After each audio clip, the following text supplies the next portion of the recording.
Mr. Speaker, inscribed on the Jefferson Memorial is a quotation from Thomas Jefferson that reads in part, "No man shall be compelled to frequent or support any religious worship or ministry, or shall otherwise suffer on account of his religious opinions or belief, but all men shall be free to profess and by argument to maintain their opinions in matter of religion." There is nothing about the National Day of Prayer that compels anyone to support any religious worship or ministry. There are no prayer police. And in fact, we who support the National Day of Prayer wish it were more successful, but in no way do we seek to impose it. Yet all men are free to profess and maintain their religion through prayer and other means.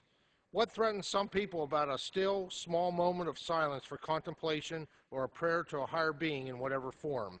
Nothing about the National Day of Prayer requires any person to do anything. So I ask those who are threatened by this, where's the harm to them?